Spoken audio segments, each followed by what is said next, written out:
अपनी आंखें बंद कीजिए और कल्पना कीजिए कि आप भरे हुए कोर्ट रूम में खड़े हैं। चारों तरफ फाइलों की ढेर की हल्की सी गंध है जो पुरानी कागजों और स्याही याद दिलाती कि हवा में एक अजीब सी गंभीरता है। तभी आप बोलना शुरू करते हैं।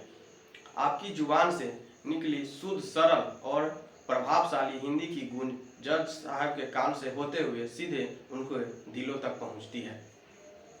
महसूस कीजिए उस आत्मविश्वास को जब आपको अपनी बात कहने के लिए किसी विदेशी भाषा के बोझ तले दबना नहीं पड़ता है। आपके शब्द पानी की तरह बह रहे हैं। आपके सामने खड़ा मौकिल जो शायद एक साधारण किसान या मजदूर है, उसकी आंखों में एक चमक आती है क्योंकि उसे पहली बार अपना केस समझ में आ रहा है। यही जादू हिंदी में वकालत का है। नमस्कार, मेरा नाम प्रभात है और आप उटपटांग पर देख रहे हैं MGHV लॉ सीरीज का एपिसोड 12। मेरा मकसद है आपको घर बैठे उस एहसास से रूबरू कराना जो एक छात्र यहाँ आने पर महसूस करता है। एक आवश्यक सूचना, यह वीडियो केवल शैक्षणिक मार्गदर्शन के लिए है। इसे आधिकारिक विज्ञापन या कानूनी सलाह ना माना जाए। दोस्तों, अक्सर लोगों के मन में यह भ्रम होता है कि अगर कानून की पढ़ाई हिंदी में की तो शायद हम पीछे रह जाएंगे, लेकिन महात्मा गांधी अंतर्राष्ट्रीय हिंदी विश्वविद्यालय इस भ्रम को जड़ से मिटाता है। यहाँ हिंदी सिर्फ एक भाषा नहीं बल्कि एक हथियार है। सोचिए, भारत की 80% आबादी आज भी हिंदी या अपनी मातृभाषा में संवाद करती है। जब आप एक वकील बनते हैं तो आपका पहला कर्तव्य अपने मौकिल को न्याय दिलाना होता है। अगर आप उसे उसकी भाषा में बात नहीं कर सकते तो आप उसका भरोसा कैसे जीतेंगे। MGHV में पढ़कर आप कानून की उन बारीकियों को हिंदी में समझते हैं जिन्हें अंग्रेजी का भारी भरकम शब्दों में उलझा दिया जाता है।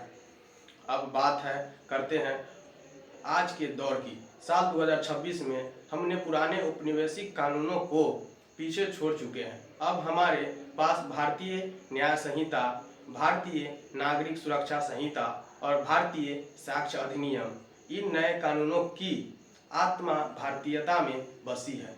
जब आप हिंदी माध्यम से इन धाराओं को पढ़ते हैं तो आप केवल रटते नहीं बल्कि उनके पीछे की न्यायिक भावनाओं को आत्मसात करते हैं।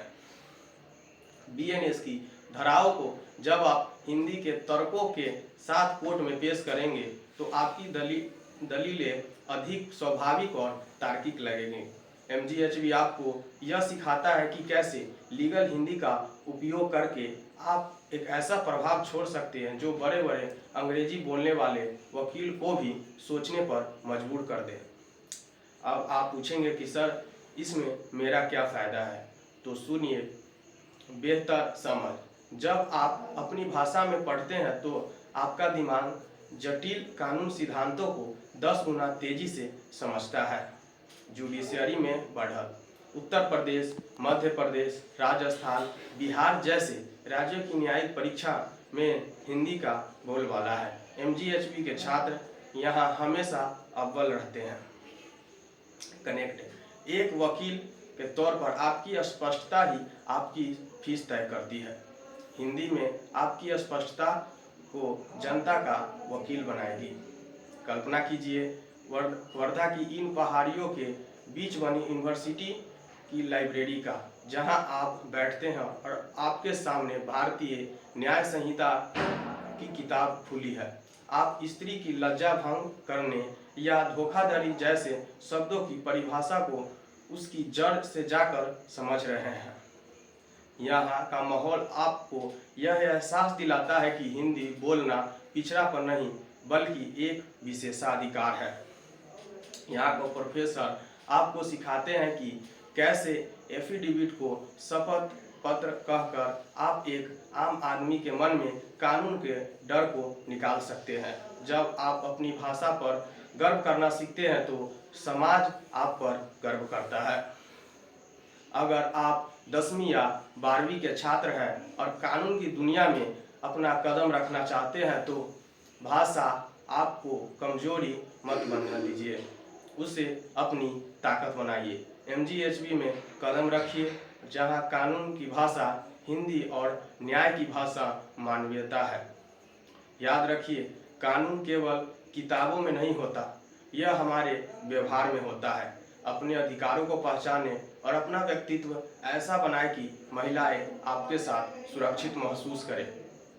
जागरूक रहे, सतर्क रहे। जय हिंद, जय भारत।